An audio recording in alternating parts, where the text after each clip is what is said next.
My name is Bond. James Bond. James Bond.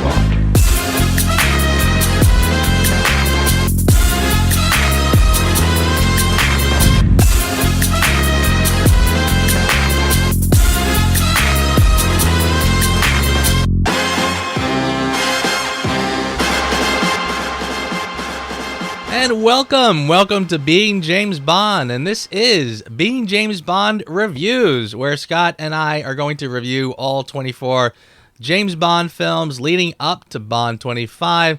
Finally, after many, many years of podcasting, check out this good-looking guy next to me. That is my good friend Scott, who you've been hearing for many years in the podcast, and finally now we're up to doing videos. What's up, Scott? Hey, thanks for having me. Always a blast to be back at James Bond. James Bond. Back in the bowels of MI6. Yeah, the bowels of MI6. I've been cataloging files for too long. Sometimes they take me out of the basement. There you go. Well, once they blew up MI6, you had no place to hang, so now you had to find a nice little place for you They to... blew up MI6 twice, by the way. Right. Yeah, it does kind of seem that way, doesn't it? Yeah. Blew it up once, and then they finished the job in the next one. I was thinking about that, about Skyfall the other day. I was like, wait a minute, they blew it up in Skyfall. And so that the climax is they blow it up again? I don't know. Yeah. We're getting ahead of ourselves. That's right. Well, hey, that's one of the criteria we're going to be talking about as we start to review these films. Right. Again, we are going to do the countdown to Bond 25. So in kind of a celebration leading up to Bond 25, we're going to go back and review all 24 films. Every other week, we're going to have a new review leading right up to the release date of Bond 25. The last review that we will put out will be Spectre, and it will be 2 weeks before Bond 25. And then Scott and I, of course, will come back with a review of Bond 25. God willing, and that sounds great. God willing. God willing. God willing. I love it. So let's talk briefly about what our criteria will be when we discuss the films. What are the things that we're going to touch on? What makes the films unique? And again, we're going to talk not so much about, just a great Bond film. We're not going to do the how many martinis he drinks and how many girls he shags. Really? But really try to get into, I mean, we can. Nothing says we can't. But we will try to get into the things that make a good film. Like what are the things that we look for in a film? Again, not just a fluff popcorn film, and not that there's anything wrong with that either. Some of that, those are perfectly normal, and we love them. And not that there's anything wrong with that. Not that there's anything wrong with that. But we're going to get into the criteria that we think, makes a good quality film. Something that you would say, yes, I would show this movie to someone else who doesn't get James Bond, not necessarily their thing. They haven't really gotten the Bond bug yet. So check this one out. And does it hold up? Is it what we want to see in future films? Agreed. One of the great things about James Bond, too, is that it can lead to other cinema, Like you might want to check out, let's see what Terrence Young did, or let's look at like some of Peter Hunt's other work, let's look at the Ipcris File, and so on and so forth. So yeah, this could be a great journey for somebody, to discovering the James Bond films, some of the classic films, of the Sean Connery, Roger Moore era, and beyond. So basically, I think what we will do is we will start off each review with a little synopsis of the film, kind of refresh people's memories about what the film is. We'll talk a little bit about the behind-the-scenes stuff, the crew, which I think that's totally your forte because you live and breathe that stuff. Yes, and some of the classic Bonds, yes. When you get into later Bonds, not so much. A little bit. So we'll talk about the usuals, the pre-title sequence, maybe the titles. We will obviously talk about the characters. How do the characters work?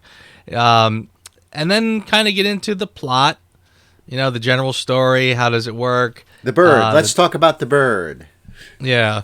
That's the old, in case you don't know that phrase, it's sort of when John Huston was doing the Maltese Falcon, when, they would get together and they would talk about other things. And then when they finally wanted to get down to business of talking about the screenplay, they're saying, let's talk about the bird. Okay. In the Maltese Falcon. So. Oh, very good. Okay. Okay, and then also some James Bond specific stuff. We'll talk about espionage. Is this a good spy story? Would you call this a good spy thriller? We could talk about locations, the sets, that sort of stuff. Again, very Bondish kind of stuff to talk about locations. And then just full-blown Bond activities, the things that Bond does in the film. Is it fun? Does it give us something to kind of aspire to want to do, maybe? Also going to talk about romance, which I think is sort of weird. Bond has got women and he's got, a lot of shags, but does it have actual romance? Because I kind of feel like whether it's on the surface or not, the romance of the story does sort of shine through and, will elevate or lessen the film. And then does the film have a satisfying resolution? Does everything sort of come full circle and, is it satisfying? And that's... Yeah. No, I think that's great. I think it's like sort of covering all the nooks and crannies of the films, which is, what we love to talk about. But I mean, this whole conversation kind of started even way before Casino Royale, before we started doing the podcasts. Joe and I would just get together. We'd have we'd go out, maybe have a couple beers, and we usually found ourselves in a corner. And then inevitably, the subject of James Bond came up, and we'd find ourselves like, "How many beers did I have?" Because we would get so caught up in our conversations that we would just lose all track of all time. Yeah, that's absolutely true. It's fun. I mean, I was talking just last night about one of the times that we had gone to see Casino Royale. I heard that. Yeah, that was good. Yeah. And I was saying, like, among other things, how I felt like I'd walk out of the theater feeling like 6 inches taller. Yes. Not on purpose, but just sort of catching myself like with this big strut, and it was funny because like sort of happened. But yeah, no, you and I usually would cap it off with like a long discussion about film, and they're a lot of fun. I actually I was lucky enough to see the premiere of GoldenEye. They premiered it at Radio City Music Hall in New York City. And that was a great premiere because it had the cast and crew and the director, Martin Campbell. Everybody was there. It was a pretty great night. But that being said, I think the best experience I had was seeing Casino Royale with you. Just the movie itself and the vibe in the theater, it was amazing. It really was. It was a great night. It really was too, and honestly, I mean, I think one of the best parts of it was just the whole. I've said it before. I mean, I've seen all of the James Bonds in the theaters since Octopussy, since the 13th film, and we're already up to the 25th, so it's kind of hard to believe. That's crazy. But usually you walk out of the film and you're like, you're very happy that you just saw a James Bond film, and then you start to break it down. This was great. That was great. This not so much. Oh, I would have done that differently. But Casino, I mean, it was like I saw a shooting star. I mean, I was never just so elated from a film, And I have to say too, you had the foresight at the time because when I saw the trailer, I'm like, oh, Daniel Craig, he doesn't look like James Bond. He looks like Red Grant. I was kind of like a little thrown by that. But I'm a true believer now. I'm like, yep, I didn't know what the hell I was thinking, and you guys hit it out of the park. That was a home run. That was amazing. It was different. I mean, they really went out on a limb with that one. So I can't blame anybody for being very unsure about that one going in. And how are we going to sort of score the film? Basically, I think we're going to give it like kind of a 1 to 10 score. Great. No half points. No half points. And it's funny you say that too, because honestly, I literally sort of went through my list, my top to bottom, which ones I like the best, which ones I like the worst. And I kind of, just this morning, in preparing for the reviews, I went into that list again, and I sort of assigned each one a number score, because I was curious if, once I had to put a number to each one, does it still hold up? Like, would I suddenly find myself going like, wait a second, why did I rank this one down here and give it a 4, yet this one's above it with a 3 or something? I wanted to make sure I was consistent. Yes. And I found out for the most part, it was. Like, I was pretty comfortable with how I had ranked the films, but I did find myself in a lot of times wanting to go, but this one should really, really, really be like an 8.8. And this one should be like an 8.2. But I had to sort of just, all right, I can't get that silly. Once you get into that half point system, it's crazy, Right, yeah. We'll be here all day. 8.3. It's like, seriously, right? I mean, and again, I don't know how guys do it when they kind of just go like 4 stars, because I'd be sitting there going like 4 3/8 of a star, you know. I mean, the 1 to 10 is like, even then I kind of feel like it's not enough, but Right, well, I can settle on that. Hey, the world is not enough. There you go. See what I did there? Get ready for a lot of that. No, compiling a list just seems like an easiest pie thing to do. Well, I can do that in 2 minutes. But when if you really take it seriously and you sit down and you try to compile a list, it's harder than you think. So, and I think in addition to the score, we will probably also just talk about what our personal highlights of the film. Is there a moment that just really shines, beyond anything else? And it could be something specific that happens in the film, or something more abstract like the cinematography, the score, etc. And then we'll also kind of get into here's the thing I might have done a little bit differently if it was up to me. Yes, Yeah. Agree. No, because I think a lot of times in certain movies, not only in James Bond movies, but movies in general, there's always usually something in there that's worthwhile, unless the movie's a complete, dumpster fire. So, I mean, there's some movies, you don't want to throw the baby out with the bathwater, necessarily. Sometimes there's good stuff. Like, sneak peek, like View to a Kill. Not my favorite movie, but I like that blimp scene at the end. So there you go.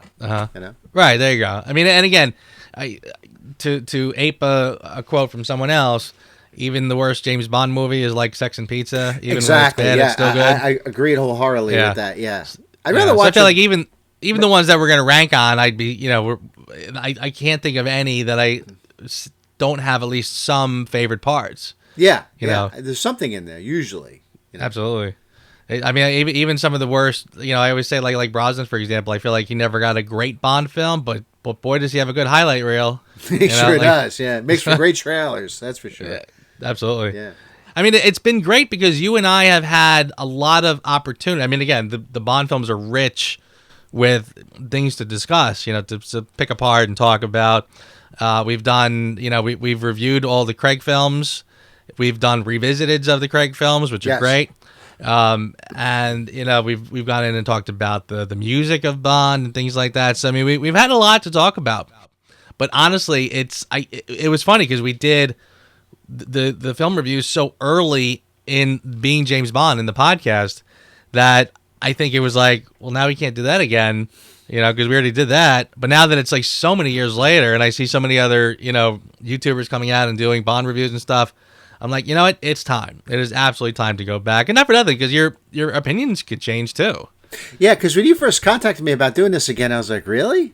I was like, we kind of did that? But after thinking about it, you convinced me. And after thinking about it, I said, yeah, oh, sure. What the hell? Let's do it, man. Yeah, it'll be great. It's it's been such a long time. And that's another thing. Is that your tastes change over the years. I noticed like in every 10-year cycle, you kind of change a little bit, and you just become like a different person in a way. Yeah. So, it's kind of good to kind of go back and, it's a great excuse to watch the films again and just have a great time. I just have a blast watching the movies in general. So, any excuse to do that, I'm down. Yeah, absolutely. And not only have your taste change, or everyone's taste change over that. I mean, seriously, we're going back 10 years. I mean, this is not just like last year or the year before. I mean, this is 10 years ago. So yeah, tastes are obviously going to change. But even then, the reviews that we did, as much as I thought, as happy as I am with them, we did them in conjunction with some of the series that came out. Yes, the box sets. It was a DVD set. Yeah. Right, not even Blu-rays. This was when the DVD sets came out. It was the second go around of the DVDs, and they came out in these blocks. So we basically knocked out like volume 1 would be 5 films. So we talked at length. We would talk about all 5 in about an hour. So we touched on our favorite parts, what we liked, didn't like, and we even talked about the transfer, the quality of the actual prints. But yeah, this really gives us a chance to get much more in depth and really get into the nooks and crannies of the film, what makes it work or what makes it not work. It's interesting that you brought that up because, I think on some of those older podcasts, I'm like, hey, these look great and stuff. But now, you kind of look at it and I can see, the compression issues, GoldenEye has framing issues. in the old DVD sets. So yeah, I mean, it's like times change and technology comes to the surface, and it keeps improving. So yeah, it's always the thing where all of a sudden your DVD from 5 years ago doesn't look so hot all of a sudden on your new high definition 4K television. Isn't that amazing? Yeah, it is. I really thought it was funny too, because once the DVDs came out, you thought like, well, this is as good as it's ever going to get. Yeah, you figure, well, that's it. I'm done. Yeah. Never. In fact, actually, again. Wow. I remember it was watching again Casino Royale at your house. You had it playing on a BluRay on a big HD TV, and this is going back a while. I remember like just the look of it was so. I mean, I literally said to myself, I feel like I'm watching this in the theater again. Oh, wow, that's great, yeah. That prompted me to buy a BluRay player. So. Oh, great, yeah. Now we're up to the 4Ks and everything. So it's like, yeah, it'll be interesting now to see, like, is it worth, going forward. And speaking of that, the reason why I brought a BluRay player was Casino Royale, because I imported the BluRay from Australia, because it has a slightly longer cut. It's about a minute of material. Basically, it's the opening scene's a little longer, and the staircase fight is a little more violent, which you wouldn't think is a big impact. But I think that, as I'm not really one for like longer cuts. I actually usually like things streamlined and just getting to the point.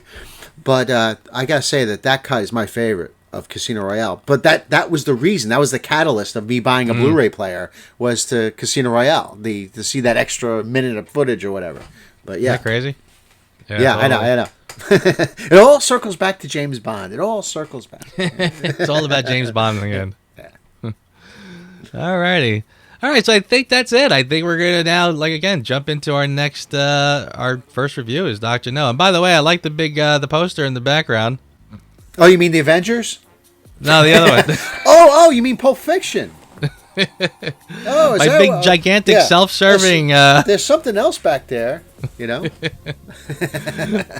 Love it. Absolutely love it. Big James Bond, trademark. There you go. All right, partners. So let's wrap this one up, and we'll let's get cranking on our Dr. No review. And we're gonna get hard to work for you. That's it. So we'll be back in 2 weeks with our review of Dr. No, and I'm excited.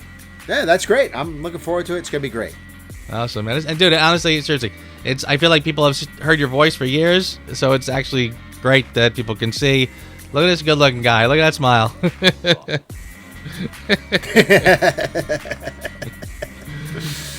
All right, brother. So all right, my man. We'll wrap it up. Let's do it. We'll be back with Dr. No. Adios, amigos. See you next time. James Bond.